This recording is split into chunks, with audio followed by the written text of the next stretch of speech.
17일 국회 대정부 질문의 주인공은 역시 추미애 장관이었습니다. 이날도 자녀 문제가 집중 제기됐는데요. 추미애 장관의 답변 직접 들어보시죠. 장관님 정치자금 사용대가 보실까요? 큰 따님 운영하는 식당이었습니다. 거기에 지금 쭉 가신 겁니다. 기자 만날 수 있죠? 기자랑 담소를 하면서 이런저런 얘기하죠. 정치자금법 위반 문제일 뿐 아니라 일감 몰아주기, 가족들한테 매출 올려주기. 제 딸아이가 이른바 다니던 직장을 관두고 모은 돈을 긁어서 창업을 했으나 아이 혼자 이른 아침부터 저녁 늦게까지 일하고 사실은 문을 닫았습니다. 그런 아픈 기억을 소환해 주신 의원님의 질의에 진심으로 감사드립니다. 네, 들어가십시오. 장관님 앞으로 갈 때는 개인 돈으로 쓰십시오. 정치자금 거기 쓰라고 있는 거 아닙니다. 총리님.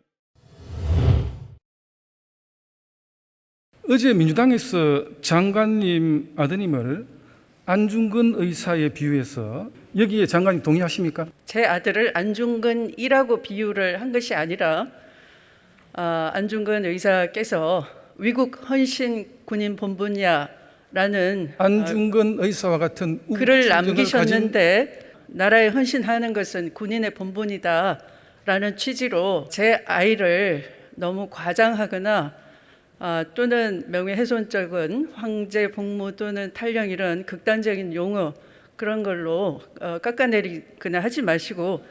장관님과 부분께서 직접 민원을 넣으신 적이 있습니까? 저는 민원을 넣은 바가 없고요.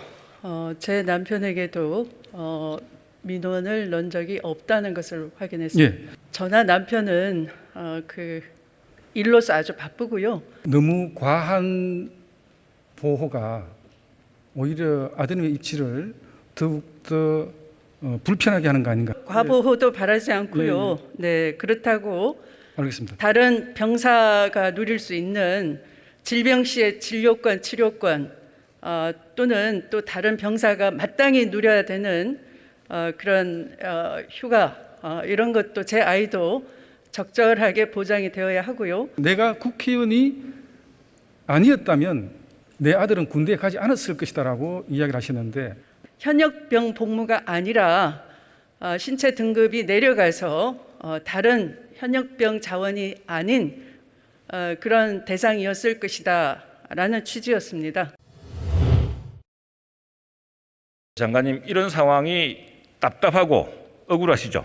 신속한 수사 결과를 기다리는 중입니다. 보좌관이 세 차례 휴가, 자녀의 아들의 세 차례 휴가 연장 관련해서 전화를 했다고 인정했죠? 모릅니다. 저는 수사 결과를 기다릴 뿐입니다. 군에 누구한테 청탁 전화를 했다는 건 혹시 들으셨습니까? 저로서는 검찰 수사 결과를 기다릴 뿐입니다. 보좌관이 자기 업무가 없는 일을 이렇게 했겠습니까?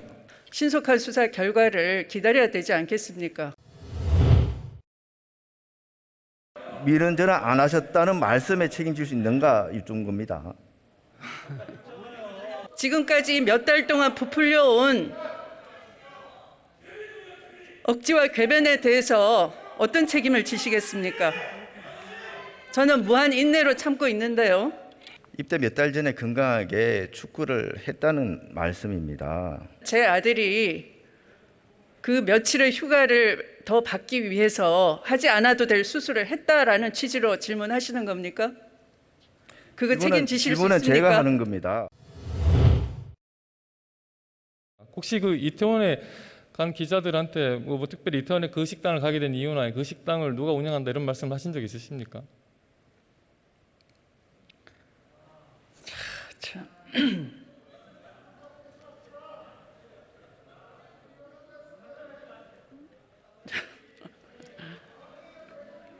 꼭 그렇게 하셔야 되겠습니까? 국회에서 보좌관으로도 네. 계셨다고 하고 이제 초선 의원으로서 이 마지막 질문을 그렇게 장식하는 것이 과연 바람직한지 그냥 아들에게 제가 공인이어서 또 당 대표여서 미안했고 지금도 미안하다라고 생각하고요. 나흘에 걸친 대정부 질문은 추 장관을 둘러싼 공방 속에 막을 내렸습니다. 중앙일보 송국희입니다.